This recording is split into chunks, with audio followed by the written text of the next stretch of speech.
अगला कारक है हमारा अपादान कारक। और अपादान का नाम लेते ही सिर्फ एक बात ध्यान में आती है, अलगाव।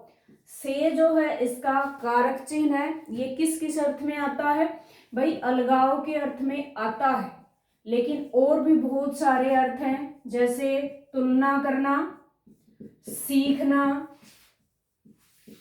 लजाना या शर्माना, घृणा करना, उत्पत्ति, दूरी इत्यादि, ये अर्थ भी हैं।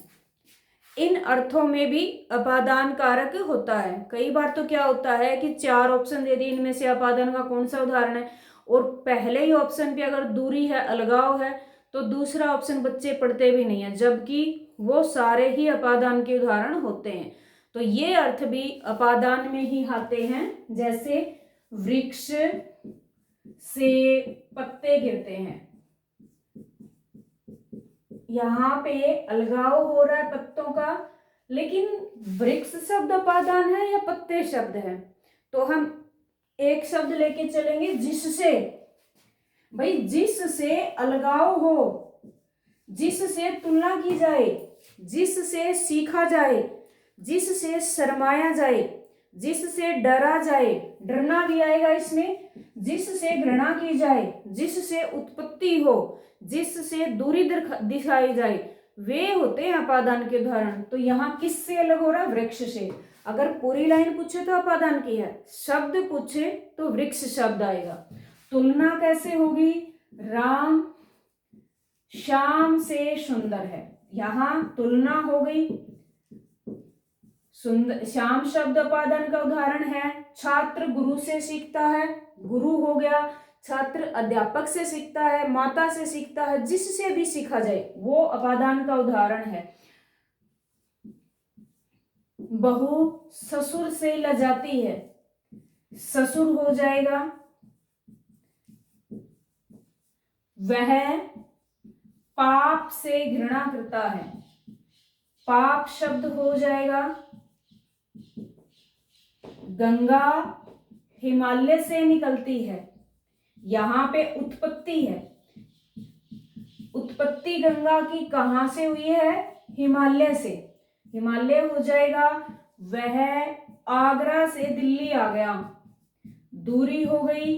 घर से दूर चला गया, दिल्ली आ गया, तो यहाँ दूरी के कारण अपादान हो जाएगा।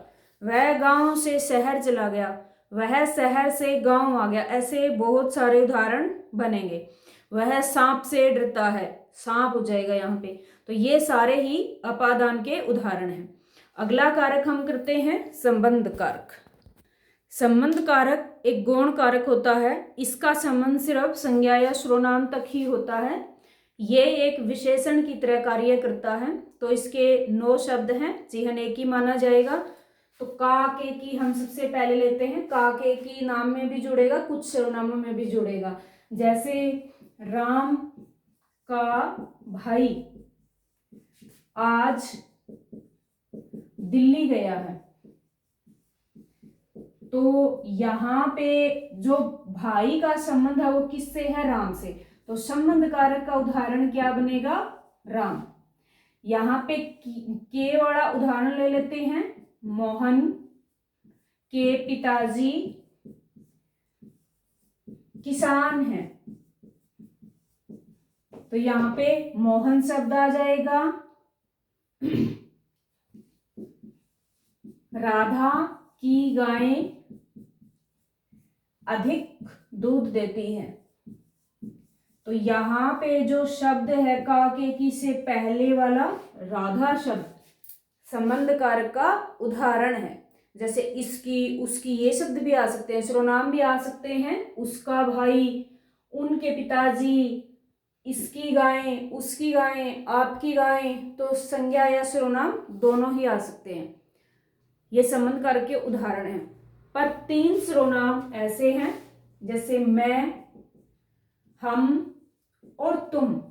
इन 3 सर्वनामों में का के की नहीं जुड़ेगा, इनमें रा रे री जुड़ेगा। ये इतने सारे शब्द इसीलिए दिए गए हैं क्योंकि सारे शब्द सभी सर्वनामों में नहीं जुड़ते। तो 3 सर्वनामों में क्या जोड़ेंगे? रा, रे, री। मैं मेरा जोड़ेंगे, मेरा, मेरे, मेरी, हमारा, हमारे, हमारी, तुम्हारा, तुम्हारे, तुम्हारी। ये जो 9 शब्द बने हैं ये डायरेक्ट संबंध कारक के उदाहरण हैं। हम यहाँ पे रख के देख लेते हैं कि वे संबंध कारक की जगह पे आते हैं या नहीं आते हैं। जैसे मेरा भाई आ गया यहाँ पे, उसके पिताजी किसान हैं, इनकी गायें, ये तो का के की वाले लिख दिए, रा रेगी वाला लिखना है तुम्हारे पिताजी। तुम्हारे पिताजी किसान हैं, मेरे पिताजी किसान हैं, हमारे पिताजी किसान हैं। इसी तरह यहां पर भी हम लिख सकते हैं हमारी गायें अधिक दूध देती है, मेरी गायें अधिक दूध देती है, तुम्हारी गायें, तो ऐसे हम लिख सकते हैं। तो ये जो 9 शब्द हैं, मेरा, मेरे, मेरी, हमारा, हमारे, हमारी, तुम्हारा, तुम्हारे, तुम्हारी, ये 9 शब्द भी संबंध कारक के उदाहरण हैं। ये जहां पर भी आएंगे सीधे संबंध कारक बनेंगे। इनमें जो कारक चिन्ह होता है वो जुड़ा हुआ होता है। किसी भी सर्वनाम में कारक चिन्ह अलग से नहीं लिखा जाता, वो उसके साथ जोड़ के लिखा जाता है। तो ऐसे हम इन 9 शब्दों का उपयोग कर लेंगे। एक और बचा है ना, नैनी। ये जो 3 शब्द हैं ये आप शब्द में जुड़ेंगे। आप शब्द में काके की भी जुड़ जाएगा, लेकिन ये भी जुड़ जाएंगे। आप प्लस में ना जोड़ेंगे तो शब्द बनेगा अपना। आप शब्द में ने जोड़ोगे तो शब्द बनेगा अपने, और आप शब्द में नी जोड़ोगे तो शब्द बनेगा अपनी। अब ये हम चेक करते हैं कि यहाँ पे ये आ सकते हैं कि नहीं आ सकते। जैसे अपना भाई आज दिल्ली गया है, अपने पिताजी किसान हैं, अपनी गाय अधिक दूध देती है। तो ये तीनों शब्द भी सीधा संबंध कारक के उदाहरण हैं। अब बात आती है ने की। जो कर्ता कारक है उसका चिन्ह भी ने है, और फिर कोई कह दे भाई हमें तो आप शब्द में कर्ता कारक वाला ने जोड़ना है, तो ये शब्द क्या बनेगा? तो ये बनेगा आपने। भाई आपने शब्द है तो समझ जाओ कि ने कर्ता कारक का जुड़ा है, अपने शब्द है तो समझ जाओ कि ये संबंध कारक वाला। अपने शब्द कहीं पर भी आए संबंध दर्शाएगा। जैसे सब अपने घर चले गए, भाई जो घर गए हैं उनका संबंध घर के साथ है, वो अपने खुद के घर गए हैं, तो इसलिए वो संबंध कारक हुआ। अब ये आपने शब्द है, ये कहाँ प्रयोग करेंगे हम? राम ने खाना खाया, ये एक लाइन लिखते हैं। खाना क्रिया है, करने वाला है राम, राम क्या है? कर्ता। तो हम देखेंगे यहाँ पे ये उपयोग हो सकता है क्या? आपने खाना खाया, तो आपने शब्द क्या बनता है? कर्ता कारक। तो इस प्रकार हम समझ गए कि इतने सारे शब्द क्यों दिए हैं और इनसे कौन कौन से शब्द बने हैं। अगला कारक है अधिकरण कारक। अधिकरण का अर्थ होता है आधार, कार्य करने का आधार, यानी क्रिया का आधार हो गया ये, और इसके कारक चिन्ह है में और पर। जैसे हम उदाहरण करेंगे, चिड़िया वृक्ष पर बैठी है, चिड़िया वृक्ष पर बैठी है। तो यहाँ वृक्ष जो शब्द है ये बैठने का आधार है, इसको हम कहेंगे अधिकरण कारक। बाल्टी में पानी है, तो पानी का आधार क्या है? बाल्टी। ये में कारक चिन्ह हो गया, बाल्टी शब्द क्या हो गया? अधिकरण कारक। पुस्तक मेज पर रखी है, मेज आ जाएगा। ऐसे भी उदाहरण आते हैं, जैसे मेरी हिंदी में रुचि है, गणित में रुचि है, खाना बनाने में रुचि है, सिलाई करने में रुचि, कहीं भी आ जाए जिसमें विषय होता है एक, तो ये भी अधिकरण कारक माना जाता है। जैसे तिलों में तेल है, तिलों में तेल होता है, तो यहां पर तिल शब्द भी किसका उदाहरण माने जाएंगे? अधिकरण कारक का उदाहरण माना जाएगा। अब जो अधिकरण होता है, अधिकरण का शाब्दिक अर्थ होता है आधार, कार्य करने का आधार। और जो ये आधार है ये 3 प्रकार का होता है। पहला है औपश्लेषिक आधार, औपश्लेषिक आधार। दूसरा है वैषयिक आधार, विषय से संबंधित। और तीसरा है अभिव्यापक आधार, जो व्यापक रूप में समाया हुआ होता है। अगर हम ये उदाहरण देखें, औपश्लेषिक, श्लेष का मतलब चिपकना, जहां पे आधार से टच हो जाए, स्पर्श हो जाए, वो औपश्लेषिक आधार है। वृक्ष पर बैठी है, वृक्ष से चिड़िया स्पर्श कर रही है, तो ये औपश्लेषिक आधार है। बाल्टी में पानी स्पर्श कर रहा है, ये भी औपश्लेषिक आधार है। ये स्पर्श नहीं, ये विषय से संबंधित हो गया, और जो विषय से संबंधित होता है वो वैषयिक आधार होता है। तो ये उदाहरण वैषयिक आधार का है। और अभिव्यापक का उदाहरण है तिलों में तेल होता है, जिसको आप विशेष प्रक्रिया के द्वारा अलग करते हैं, जो उसके अंदर समाया हुआ होता है। जैसे शब्द में आत्मा होती है, ये भी अभिव्यापक उदाहरण, अभिव्यापक आधार का उदाहरण है। तो इस प्रकार हम अधिकरण कारक करेंगे, और ये वाले ऑप्शन में नहीं हो तो सीधे सीधे ये अधिकरण कारक के उदाहरण तो बनेंगे ही बनेंगे। एक बार प्रश्न आया था, नाव नदी बीच फंस गई। नदी बीच, तो इसका अर्थ क्या निकल रहा है? बीच शब्द का हिंदी में अर्थ क्या निकल रहा है? में। तो नदी शब्द किसका उदाहरण बना? अधिकरण कारक का उदाहरण बना। तो ऐसे शब्द भी आ सकते हैं जिनका अर्थ में और पर निकल रहा है। अगला कारक है संबोधन। संबोधन का अर्थ होता है पुकारना। इसका अर्थ है पुकारना। वैसे इसकी आधिकारिक रूप से कोई कारक चिन्ह या विभक्ति नहीं होती है। इसमें जो शब्द होते हैं हे, अरे, अरी, ये शब्द विस्मयादि बोधक अव्यय होते हैं, और हम यहाँ इनका उपयोग कर सकते हैं। ना भी करें तो भी काम चल जाएगा, कर दें तो भी काम चल जाएगा। जैसे अरे रमेश यहां आओ,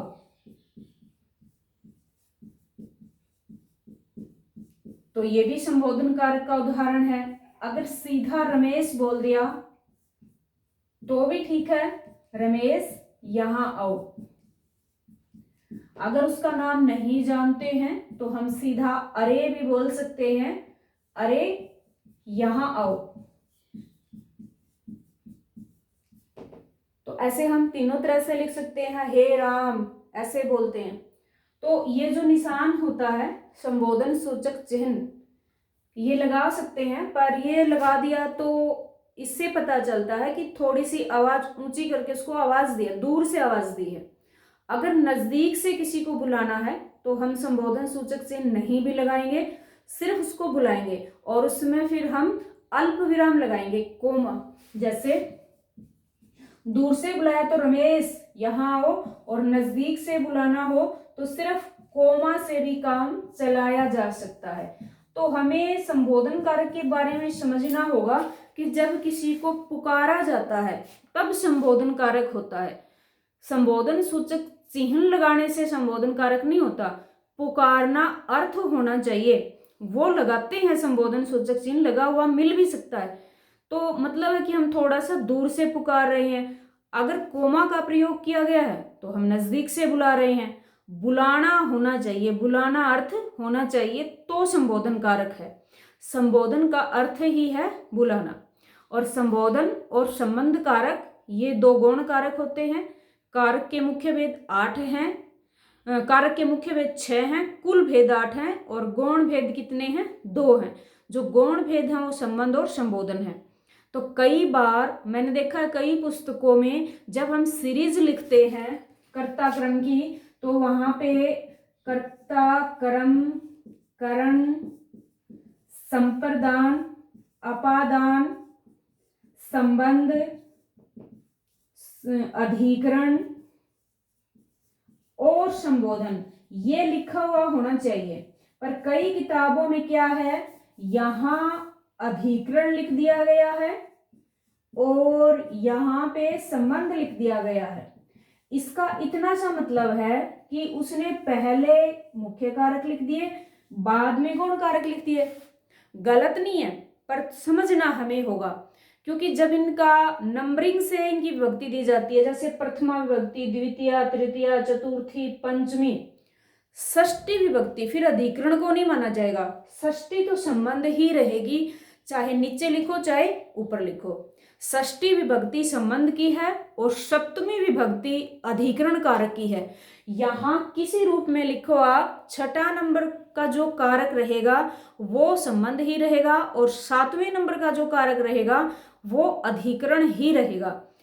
इनके नंबरिंग चेंज नहीं होंगी, क्योंकि ये फिर समास का जो टॉपिक आएगा तत्पुरुष समास, उसमें दिया होगा संबंध तत्पुरुष, अधिकरण तत्पुरुष। वहां पे फिर नंबरिंग से अगर विभक्ति आती है कि मान लो गंगा जल शब्द है, गंगा का जल, इसमें संबंध तत्पुरुष है, और फिर विभक्ति से दे दिया ऑप्शन कि इसमें कौन सा समास है, और उत्तर में दे देंगे षष्ठी तत्पुरुष, सप्तमी तत्पुरुष, चतुर्थी तत्पुरुष, प्रथमा तत्पुरुष। तो प्रथमा और चतुर्थी तो नहीं है, तो फिर ये आगे पीछे किए हुए हैं, तो वहां पे गंगा जल को आप सप्तमी तत्पुरुष नहीं लगाएंगे, वहां पे षष्ठी तत्पुरुष ही लगाना पड़ेगा। तो मेरा कहने का मतलब है, चाहे संबंध को अधिकरण से पहले पढ़ो चाहे बाद में पढ़ो, इसका जो नंबर है वो छठा रहेगा और जो इसकी विभक्ति का नंबर है वो षष्ठी ही रहेगा। षष्ठी का मतलब छठा, छठे नंबर का कारक ही रहेगा। तो हमने ये सारे कारक कर लिए हैं। अगर कारक के टॉपिक में से भी कुछ उदाहरण है तो आप मैसेज कर सकते हो, हम वो कर लेंगे, क्वेश्चन हल कर लेंगे बाद में। किसी भी टॉपिक में कोई भी प्रॉब्लम आती है, कोई भी प्रश्न पूछना चाहते हैं तो आप मैसेज कर सकते हैं।